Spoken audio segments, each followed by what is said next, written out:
Bom, mais uma vez, minhas saudações a todos, que Deus abençoe a vida de cada um de vocês.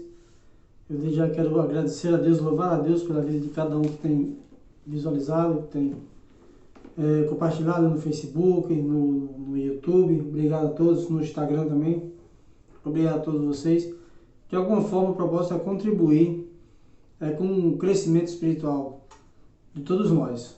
Todos nós, primeiro, antes de eu levar uma palavra até você, eu tenho que parar, meditar, estudar um pouco. Então, já sou abençoado por isso.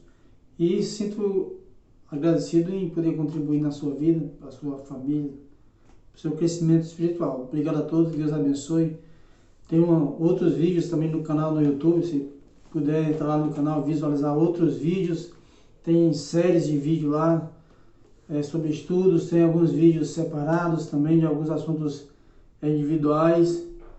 Então o propósito é esse, é crescer e fazer com que tenha o mais esclarecido possível o texto bíblico na nossa mente, né? A gente tem um texto bíblico bem interpretado, esclarecido, o que o texto quer dizer, não ficar lendo com óculos de outros ou com a mentalidade de outros, mas a gente entrar no texto bíblico, ver o que o texto está querendo dizer e ter ciência, ter conhecimento e entendimento da nossa fé cristã. Então esse é o objetivo e nós ficamos felizes. Eu fico feliz por esse objetivo estar alcançando a outros aí.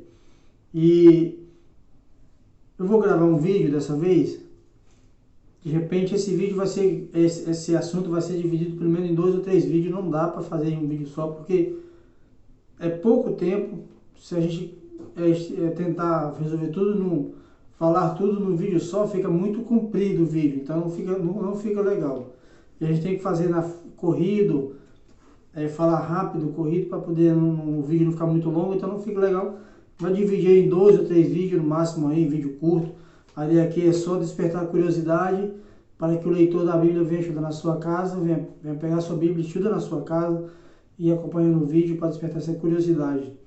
E você se aprofunde na sua casa. Pega a Bíblia, leia, estude, examine, você vai se aprofundar mais no texto. Mas enfim, eu quero meditar com você nesse vídeo, 2 ou 3 vídeos, sobre a questão do filho pródigo, né? Tentar da melhor forma possível entender a passagem do filho pródigo. É uma passagem muito conhecida no meio da igreja, por certo você já ouviu diversas pregações e estudos sobre essa passagem. A maioria dos cristãos conhecem a passagem do filho pródigo, mas na essência da passagem do filho pródigo, o que o texto diz? E qual é a mensagem que o texto diz, né? Às vezes nós pegamos a passagem do filho pródigo, lemos ela isolada do seu contexto, mas que na verdade nosso objetivo aqui é tentar trazer o contexto da passagem da parábola do filho pródigo. O filho pródigo é uma parábola, não foi um acontecimento, é uma parábola. Uma parábola é o meio que Jesus usava para trazer ensinamento para aqueles que estavam em volta dele. Não é um acontecimento. O acontecimento é narrado a história que aconteceu. A parábola não. A parábola ela não é um acontecimento. Ela é um meio de ensinamento. É um método de ensino que Jesus usava.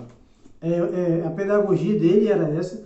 Ele usava parábolas para trazer os ensinamentos para aqueles que estavam em volta dele. É claro que nem tudo ele ensinava por parábolas, mas a parábola é um dos meios que ele usava para trazer ensinos.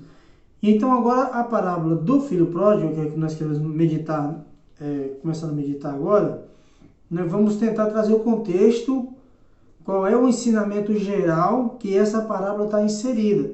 É bom sempre a gente gravar isso. Há um ensinamento em Lucas capítulo 15, e a parábola do filho pródigo está inserida nesse ensinamento. É bom a gente detalhar isso. Não é que todo o ensinamento está na parábola do filho pródigo. Há um ensinamento em Lucas 15 e a parábola do filho pródigo, está inserida nesse ensinamento. Jesus usou ela, como usou outras parábolas, para trazer esse ensinamento em Lucas capítulo 15. Então, quando você pega Lucas capítulo 15, para a gente entender a parábola do filho pródigo, a gente tem que começar das parábolas que vêm anteriores a ela. A gente tem que começar do capítulo 15 e o versículo, pelo menos o versículo 1. Se você não quiser entrar no capítulo 14, você vê no 15, a partir do versículo 1, você segue então a leitura que você vai, quando chegar na parábola do filho pródigo, que é no verso 11 que inicia, você já vai ter um entendimento da mensagem que é passada no capítulo 15. Você já vai ter entendimento do assunto que Jesus estava tratando, para que fosse necessário ele dizer a parábola do filho pródigo. Então, no versículo 15, no verso 1, diz assim, ó, aproximavam-se de Jesus todos os publicanos e pecadores para o ouvir.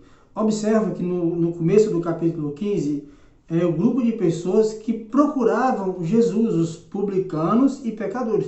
Ou seja, publicanos era tido pelos judeus como os traidores, como os pecadores, porque eles cobravam impostos, eles eram responsáveis por cobrar impostos, né, dos judeus. Eles eram judeus que cobravam impostos dos judeus para o Império Romano, e então eles eram tidos como traidores, porque eles eram judeus também. Como que ele ia cobrar, impostos dos seus irmãos judeus? Então, eles eram tidos como traidores, e eles eram, de uma certa forma, rejeitados, porque eles cobravam impostos, nem sempre cobravam impostos da maneira correta, exageravam na cobrança de impostos, e toda aquela situação que não é desconhecida também nos dias de hoje. Mas eles eram tidos como pecadores, eles eram rejeitados, os judeus não os aceitavam, e agora esse grupo de pessoas, eles vêm até Jesus para ouvir Jesus falar, para ouvir o ensinamento de Jesus. Quando esse grupo de pessoas, eles vêm até Jesus para ouvir Jesus, o texto diz que eles vinham para ouvir Jesus, também tinha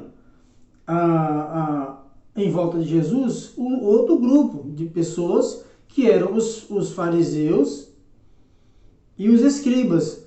Os escribas eram os intérpretes da lei, aqueles que eram responsáveis pela lei, e os fariseus, fariseu era a forma de senado na época de Jesus. O sinédrio, eles eram compostos, os fariseus compunham o sinédrio e eram responsáveis pelo governo da nação judaica.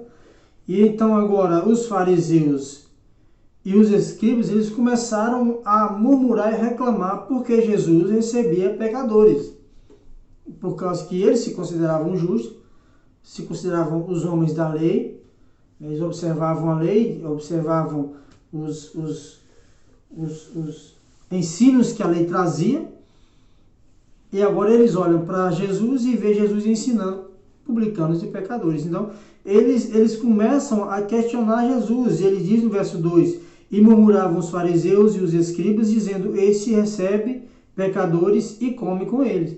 Observa duas falas que os fariseus dão aqui nesse capítulo 2, que de uma certa forma nos leva a pensar da seguinte ideia, da questão de Jesus ensinar, a falar e ensinar pecadores, publicanos e pecadores, e ele diz que Jesus comia com eles. Quando o texto diz que Jesus comia com ele, você tem que entender que no dia de Jesus, o fato de você se sentar com uma pessoa para comer com ela, de uma certa forma você está selando uma aliança com ela, ou se não for uma aliança com ela, de uma forma mais clara, você está pelo menos dizendo que a recebe sem nenhum problema.